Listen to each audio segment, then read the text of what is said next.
യുഎഇയിലെ പൊതുഗതാഗത രംഗത്ത് പുതിയ ചരിത്രമെഴുതി ഇത്തിഹാദ് റെയിലിന്റെ ആദ്യ പാസഞ്ചർ സർവീസ് ഇന്ന് സർവീസ് ആരംഭിച്ചു. ഫുജൈറയിൽ നിന്ന് അബുദാബിയിലേക്കുള്ള കന്നി യാത്ര നിശ്ചിത സമയത്ത് പൂർത്തിയാക്കി.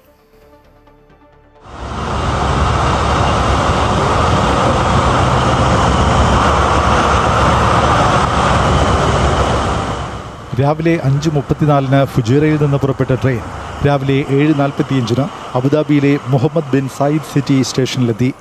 എത്തിഹാദ് റെയിൽ യാഥാർത്ഥ്യമായതോടെ അബുദാബിയിൽ നിന്ന് ഫുജൈറയിലേക്ക് ഇനി വെറും 1 മണിക്കൂർ 45 മിനിറ്റിൽ യാത്ര ചെയ്യാൻ കഴിയും.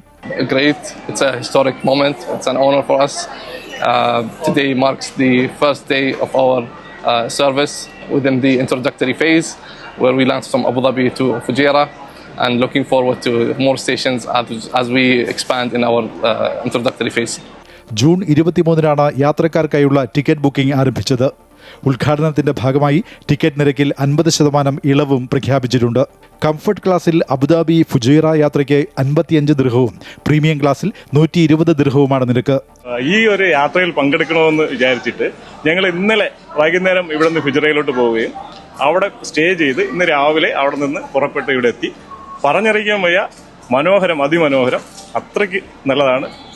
നമ്മുടെ UAE ഗവൺമെന്റിനോട് നന്ദി അറിയിക്കുന്നു. Etihad rail super. ട്രെയിൻ യാത്ര കൂടുതൽ സൗകര്യപ്രദമാക്കാൻ സ്റ്റേഷനുകളിൽ നിന്ന് യാത്രക്കാരെ വിവിധ ലക്ഷ്യസ്ഥാനങ്ങളിലേക്ക് എത്തിക്കുന്നതിനായി എത്തിഹാദ് റെയിലിന്റെ ഫീഡർ ബസ് സർവീസുകളും ഒരുക്കിയിട്ടുണ്ട്.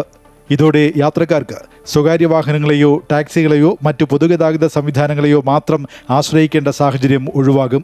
നമുക്കൊരു നൊസ്റ്റാൾജിയ ഫീൽ ചെയ്യും. നമ്മൾ ഒരുപക്ഷെ നമുക്ക് കൊങ്കണിൽ യാത്ര ചെയ്ത അനുഭവമുള്ളവർക്ക് നമുക്ക് ആ മലയുടെ ഇടയിലൂടെ വരുമ്പോഴത്തേക്ക് ടണലിൻ്റെ ഇടയിലൂടെയൊക്കെ വരുമ്പോഴത്തേക്ക് നമുക്ക് ഫീൽ ചെയ്യും ഒരുപക്ഷെ നമ്മൾ നാട്ടിലാണോ എന്നൊരു തോന്നൽ വരുന്ന ആ ഒരു നൊസ്റ്റാൾജിക്ക്. അതായത് ഇപ്പോൾ വിദേശ രാജ്യങ്ങളിലൊക്കെ ട്രെയിൻ യാത്രയിൽ ചൂളം വലി ഒരു മോസ്റ്റ് ഇമ്പോർട്ടൻ്റ് ആണ്. പക്ഷെ അത് ഇവിടുത്തെ ഈ ഇത്തിഹാദ് റെയിൽ കിട്ടിയിട്ടുണ്ട്. അപ്പോൾ അത് ഏറ്റവും മനോഹരമാണ്.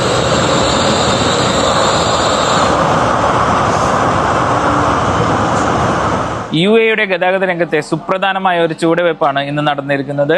അബുദാബിയിൽ നിന്നും ജെറിൻ ജേക്കബ്, അമൃത ന്യൂസ്.